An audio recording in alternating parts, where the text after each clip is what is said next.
Om Sairam friends, this is Venkat for Starsa.com. I was planning to do another video for my commercial website, but after having lunch, water spilled on my shirt. So with this, I can certainly speak to Sai devotees because you don't need to be presentable when you're speaking to Sai devotees. You can be as you wish. Now, the message here is very simple. Many people have write to me saying that I wanted to do annadan, I wanted to feed the cows. Can you help me do that? No, I will never do that, especially because when you take money from others to feed poor people or feed the cows or something, I have to take efforts to do that. And feeding, let's say, I'm just going and donating in a temple.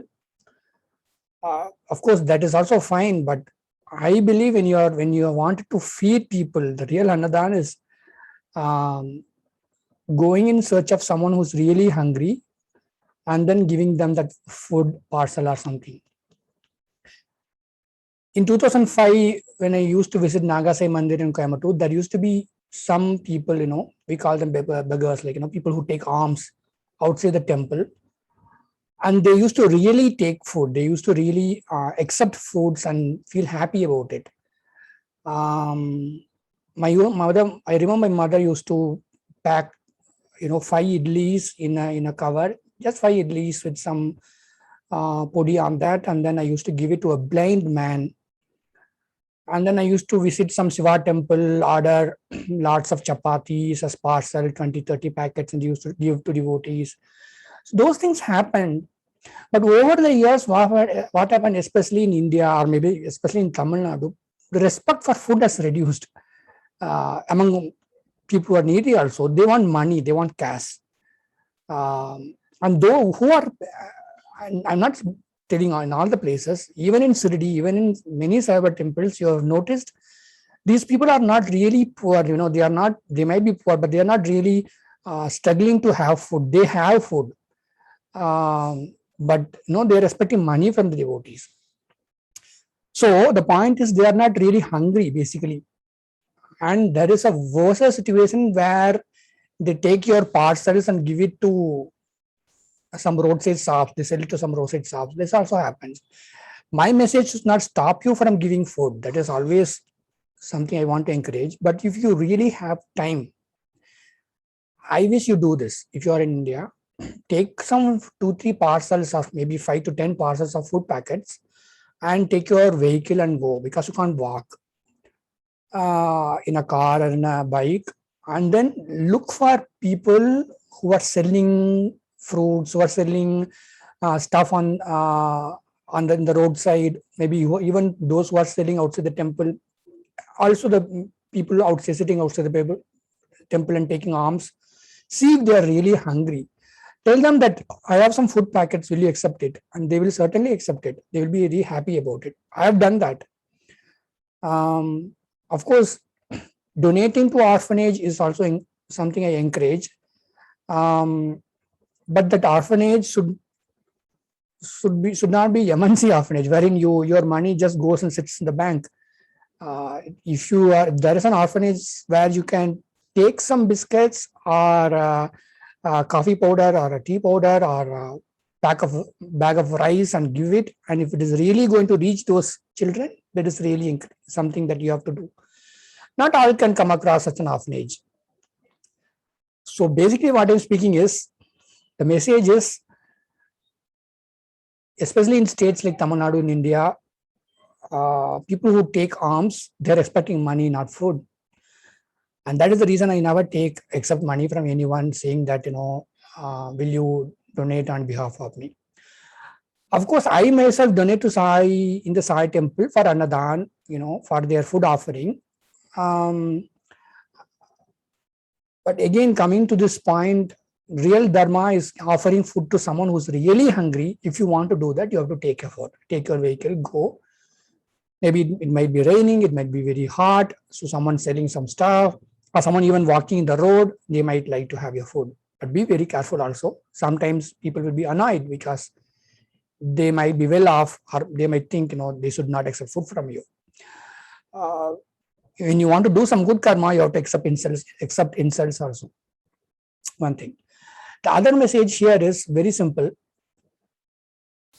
Giving food to people, giving food to cows, giving food, donating in the temple. Most of the Indians have a problem. They are restricting their dharma, they are restricting their charity with this framework alone. Either they give to temple some here and there, some good deeds. They associate giving with direct blessings. Don't do that. You can give to anyone. Maybe you can help someone study. You can help someone to, even your distant relative to, join a course. That is also dharma. You can, if you are going to afford it, or you can guide someone with some good words. Let's say someone is struggling in their career, someone is struggling in their in not knowing what to study. You can guide them, show them the right path. For example, my father passed away. I've taken an initiative. I wanted to help small business owners who don't know anything about online marketing or creating a website. I wanted to help them with the websites so that they can get some more customers. I call it dharma. I call it a good deed, because you are doing something to people who don't know that they can earn money by doing all these things. So my message is very simple and clear. Don't restrict yourself only with doing charity in temple, giving food to cows. Open up your heart. For example, my sister is a scientist. She says, how many scientists are struggling without funding for doing the research, and because of scientists we get all these medicines, the treatment we get. Dedication of thousands of scientists are there. So maybe you can, if you're really rich enough, maybe you can donate to someone to have a good eye surgery or a kidney surgery, or maybe you can find out which scientist is doing research in a particular area which really interests you and offer some money to them for their research. If you're really rich. Again, my message is, we Indians have this habit of relating giving directly with blessings. And that is the reason I believe we are giving only in the temple. We are associating giving with giving food, giving to cows. All these are fine. You can do it. You have to do it. But make sure the people whom you are giving food are really happy that they are taking food from you. I have seen someone. I went to a tech event and 2-3 parcels of food was given to me to give to someone. And who's that someone? I took my card and I just came down the flyover. There was a man selling a kerchief in Coimbatore. And I asked him, I have extra food package. This is what you have to ask. You should not say, I want to give food to you. You have to say, I have extra food package. Will you take it? He happily accepted it. It was around 1:32 in the afternoon. He must be hungry. Instead of going to the nearby hotel and spending 100 rupees to have lunch, he preferred to have my lunch. So when you are doing good karma, don't associate it with direct blessings. And don't think that's because you are giving food or you are donating to the temple, you are doing good karma. Because you never know what happens to that money. Because even in very big charities, maybe the money is going to just sit in a corpus. So always put money where it is actually going to be used creatively. Creatively is the right word, according to me. And remember, you have to do good, but make sure that you can afford what you are doing and then do it. Baba's blessings are always with you. Well, this is the first video I made smiling after my father passed away. I welcome devotees to share their experiences because I don't know what topic to speak on. Because if you share your experiences, I will be happy to share it to other devotees. One. Secondly, my perception about Sai devotion has changed a lot. Irrespective of how much patience you have, how much love you have on Sai, sometimes you have to accept defeat, very major blow in your life, and still love Sai Baba.